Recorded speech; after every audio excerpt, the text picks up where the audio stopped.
Michelle, are there any questions? I do have some questions. So the first question I have for you is, why is it more difficult to hold open when you're physically and emotionally exhausted? Because when you're physically and emotionally exhausted, it's like you need to be fed. So you're running on empty. It's like a car with no fumes. And so holding open takes more energy than just kind of collapsing onto yourself. Something about the human in you just wants to rest. So let's say there is an extreme situation and you're very exhausted, but you have to keep open. Let's say you take care of someone, or let's say there's a situation, middle of some kind of a storm, a physical, emotional, mental storm. Prayer works in those moments.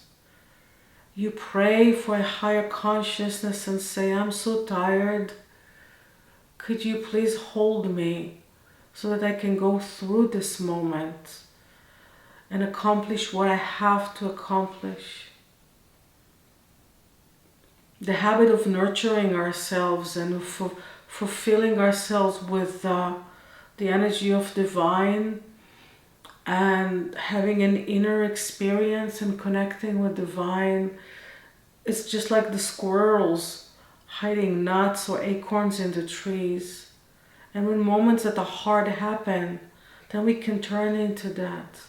Also, another thing, if you're so exhausted that you cannot hold open, that's a moment to reach out and to ask for others to pray for you and to hold you, and to also find moments to nurture in little corners of your life, like a smile, like playing a piece of music that you like remembering loving others, like just resting for a minute. Somebody else asked, how can you tell if you're in expired energy or energy that no longer suits you? It just doesn't feel good. You know, I say ideas expires, beliefs about yourself expire. It's kind of like dairy. In my world, vegan dairy, whatever. It expires. It doesn't. It doesn't last.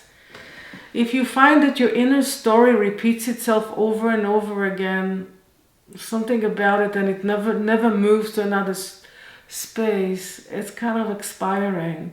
It's our responsibility to connect between our thoughts and our presence. Our thoughts are sometimes like wheels in the snow. They turn and they don't have traction to move forward. Our presence is the traction. So what you feel, what you believe, how you are, what you are, okay, got it. Put it down somewhere in front of you or beside you, and then go to your presence. Go to nurturance. Don't be linear. Don't need to have answers right away. Go to your presence, go to your experience, expand. I don't know, play music or see sunsets and get yourself in different spaces. And then in the different space of expansion, then look at all those things that you put in front of you and see if there are new angles, new ways to look at them. If it's over and over in you and it doesn't move and it doesn't nurture you and it's over and over, it's an old gum. It's expired. So what am I going to do with it? Ask, what else is there?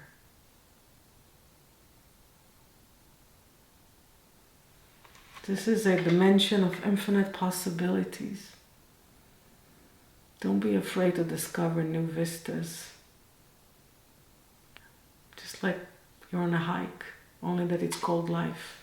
Is it possible to open again when you've been depressed for a long time? Absolutely, yes. There's all kinds of depressions. There's all kind of flavor of depressions. There's some people call it clinical. Some people call it Just, I'm depressed in myself. There's the diagnosis. There's the feeling where everything is flat and you just cannot move from flat. And you just cannot feel anything besides the heaviness. And everything seems like it's an impossibility. You need to have a hairline place of hope inside you that it can be different. Or you need to find the right partner that can hold you like scaffolding when you can't hold yourself. If you can't feel anything beside that heaviness every single place, you can at least start with honesty. You can at least start with some kind of a clear unfoldment of your life. You can pray. You can look nakedly in the building blocks of your existence. You can ask for help. If something is inspiring you, like art, like music, like the Bible, like Mother Mary, like Buddha, go to where it inspires you. Spend times in positive spaces, the ones that inspire you. Read poetry or write poetry.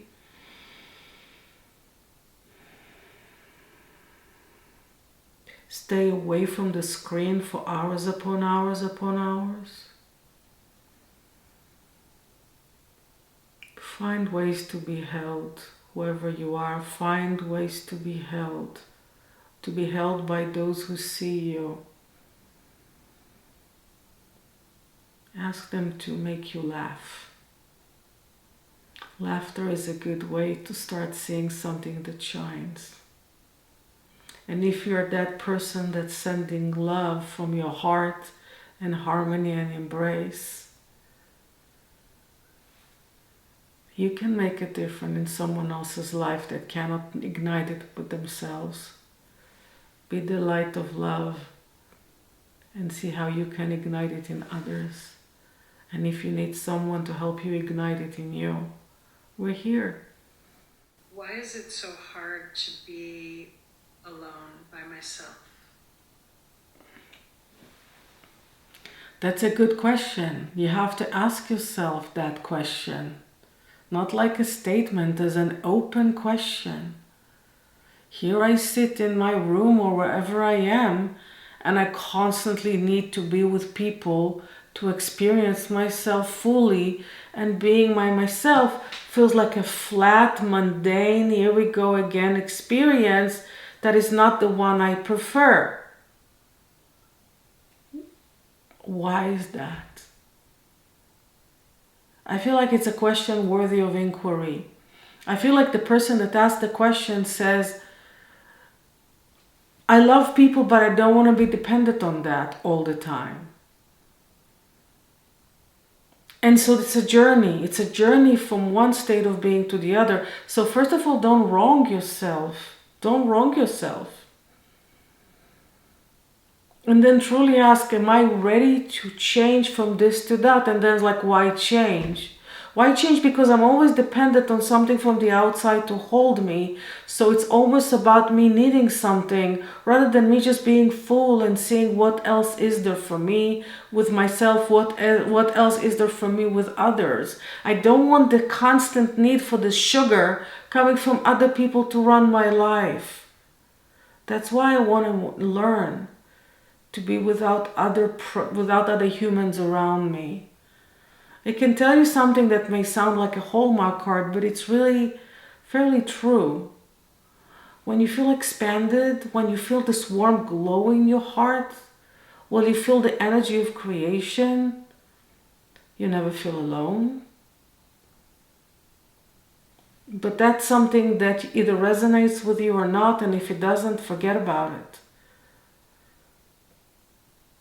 I don't want to use people to feel whole. I'd like to learn to love and connect and enrich myself in my connections. So that's the question. So first, look at your relationship with being alone. Explore it like a lover, not like a judge. Learn some things about yourself. Stand on this mountain and start an exploration. If your prayer is to learn how to not constantly be hungry for others, you will receive your answers. Thank you. It's a big question for this meditation, but hopefully I put it on some kind of a path that's inspiring to you. Thank you for the question. Thank you for your questions. Thank you.